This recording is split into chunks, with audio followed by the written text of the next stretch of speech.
Hello everyone, welcome to Jharkhand जी के। मैं हूं अशोक कुमार। पिछले वीडियो में हमने देखा था झारखंड के क्षेत्रीय राजवंशों के बारे में, उनसे जुड़े हुए कुछ महत्वपूर्ण प्रश्नों के बारे में।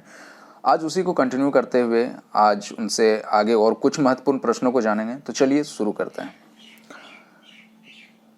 पहला प्रश्न है, किस नागवंशी शासक के शासनकाल के दौरान मराठों ने पहली बार आक्रमण किया था?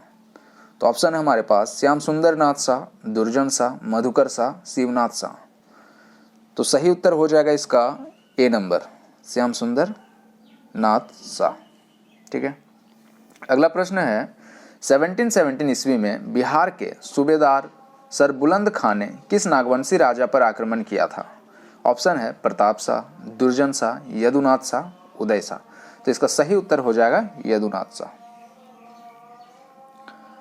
अगला प्रश्न है, किस राजवंश ने पलामू पर सर्वप्रथम अपना आधिपत्य स्थापित किया था? मतलब कौन से राजवंश ने सबसे पहले यहाँ अधिकार किया था? ठीक है। ऑप्शन है चेरो वंश, नाग वंश, रक्सेल वंश और सिंह वंश। तो इसका सही उत्तर हो जाएगा रक्सेल वंश। रक्सेल वंश ने पलामू में सर्वप्रथम अपना आधिपत्य किया था। ठीक है। अगला प्रश्न है, रक्सेल वंश कितने शाखाओं में विभाजित था? रक्सेल वंश जो थे उसके कितने शाखा थे? ऑप्शन है 2, 3, 4, 5। तो इसका सही उत्तर है 2 शाखाओं में रक्सेल वंश विभाजित थे। अगला प्रश्न है, रक्सेल वंश के लोग स्वयं को क्या मानते थे? रक्सेल वंश के जो लोग थे वो अपने आप को क्या मानते थे? ऑप्शन है ब्राह्मण, राजपूत, देवपुत्र और इनमें से कोई नहीं। तो रक्सेल वंश के जो लोग थे वो खुद को राजपूत मानते थे। तो ऑप्शन बी हमारा सही उत्तर हो जाएगा। अगला प्रश्न है, रक्सेल वंश के शासन के दौरान निम्न में से किस जनजाति की आबादी सर्वाधिक थी? तो रक्सेल वंश जब यहाँ शासन कर रहा था तो उस वक्त सबसे ज़्यादा आबादी किस जनजाति की थी? ऑप्शन है खरवार, दूसरा ऑप्शन है गोंड, तीसरा ऑप्शन है कोरवा और चौथा ऑप्शन है उराव। तो इसका सही उत्तर हो जाएगा ए नंबर, खरवार। ठीक है। अगला प्रश्न है, निम्न में से कौन रक्सेल के समय खरवार का शासक था? जब रक्सेल वंश थे तो उस समय खरवार का कौन शासक था? ठीक है ना। ऑप्शन है देव धवल, प्रताप धवल, कर्ण धवल और भीम धवल। तो इसका सही उत्तर हो जाएगा बी नंबर, प्रताप धवल जो थे ये खरवार का शासक था।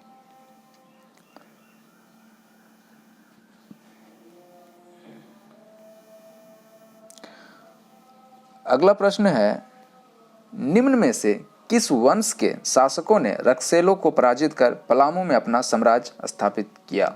तो रक्सेल वंश के पास कौन से शासक आए जिन्होंने रक्सेल को पराजित करके अपना साम्राज्य स्थापित किया था? तो ऑप्शन है मुंडा वंश, सिंह वंश, चेरो वंश और घटवार वंश। तो इसका सही उत्तर हो जाएगा चेरो वंश ने। रक्सेल को पराजित कर चेरो वंश ने अपना साम्राज्य स्थापित किया था। अगला प्रश्न है, पलामू के चेरो वंश की स्थापना किसने की थी? जो चेरो वंश है उसकी स्थापना किसने की थी? भागवत राय, बागदेव सिंह, प्रताप धवल और दर्प नारायण सिंह। तो इसका सही उत्तर हो जाएगा भागवत राय। भागवत राय ने चेरो वंश की स्थापना किया था। ठीक है। अगला प्रश्न है, पलामू में चेरो वंश की स्थापना किस शताब्दी में की गई थी? तो चेरो वंश की स्थापना किस शताब्दी में हुई थी? इसका ऑप्शन है 14वीं शताब्दी, 15वीं शताब्दी, 16वीं और 17वीं। तो इसका सही उत्तर हो जाएगा सी नंबर, 16वीं शताब्दी में।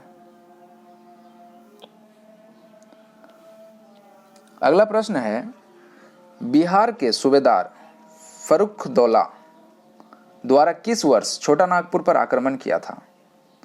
फर्रुखदौला द्वारा किस वर्ष छोटा नागपुर पर आक्रमण किया था? तो ऑप्शन है 1710, 1720, 1730 और 1740। तो इसका सही उत्तर हो जाएगा 1730 में आक्रमण किया था।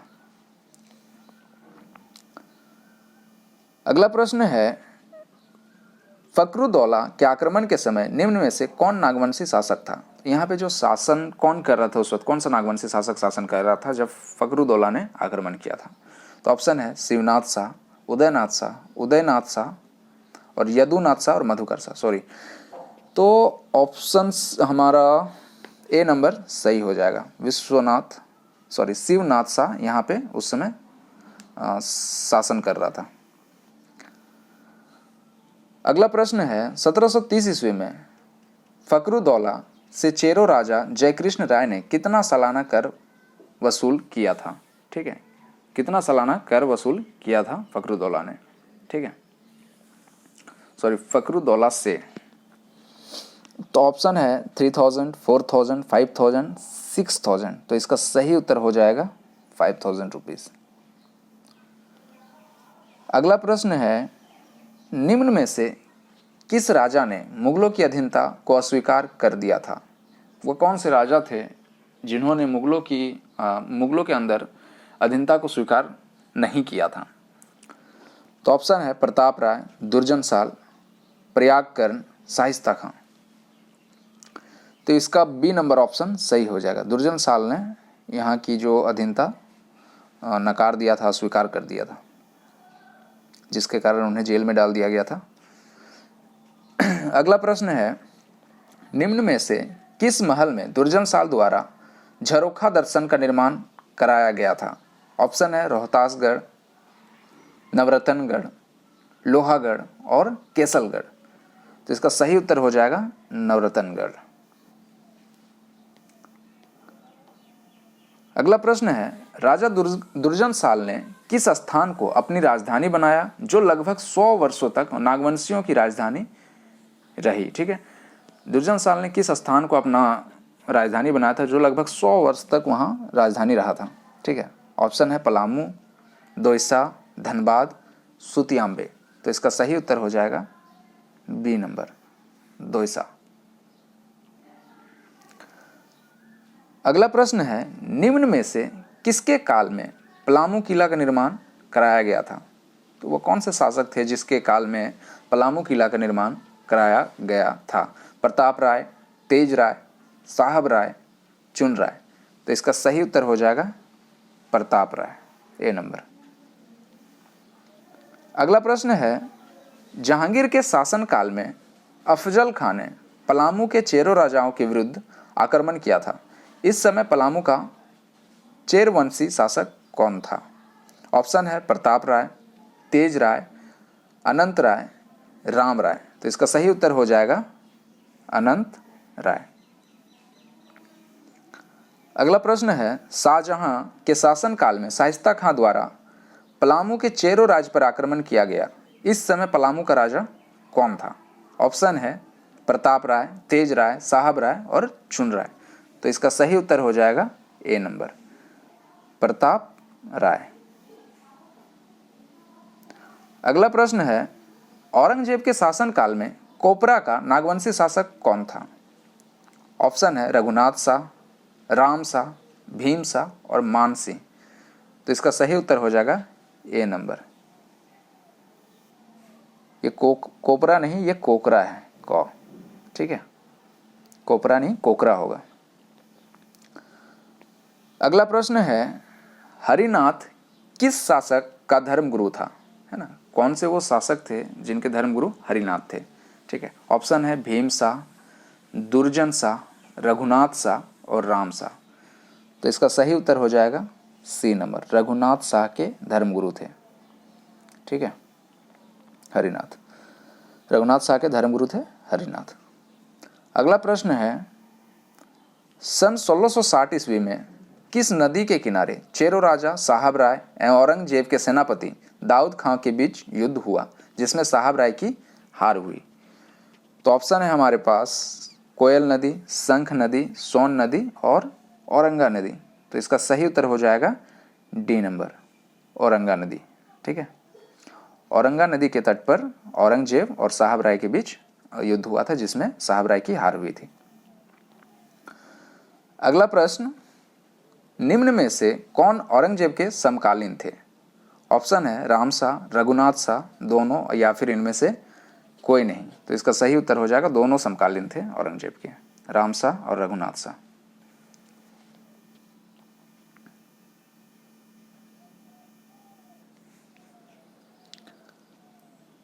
अगला प्रश्न है निम्न में से किस शासक ने रांची में मदन मोहन मंदिर का निर्माण कराया था। तो वह कौन से शासक थे जो कि रांची में एक मदन मोहन मंदिर है उसका निर्माण करवाया था। ऑप्शन है भीम शाह, दूसरा ऑप्शन है दुर्जन शाह, तीसरा ऑप्शन है रघुनाथ शाह, चौथा ऑप्शन है राम शाह।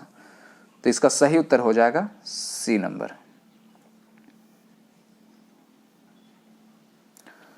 आज का आखिरी प्रश्न है, रघुनाथ शाह के शासन काल में रांची के चूटिया में राम सीता मंदिर का निर्माण किसने कराया था? तो जो रांची के चूटिया में राम सीता मंदिर है उसका निर्माण कौन कराया था? उस समय शासक थे रघुनाथ शाह, तो किसने कराया था? ऑप्शन है हमारे पास मान सिंह, प्रतापकर्ण, छज्जू मलिक, हरि ब्रह्मचारी। तो इसका सही उत्तर हो जाएगा डी नंबर, हरि ब्रह्मचारी ने इसका निर्माण कराया था। तो ये थे कुछ आज के महत्वपूर्ण प्रश्न। इसी वीडियो को हम लोग अगले वीडियो में भी कंटिन्यू करेंगे। ये पार्ट 2 है, अगला वीडियो पार्ट 3 बनेगा। इनसे ही जुड़े हुए कुछ प्रश्नों को देखेंगे अगले वीडियो में। तब तक आप इसको रिवाइज करते रहें। Thank you so much.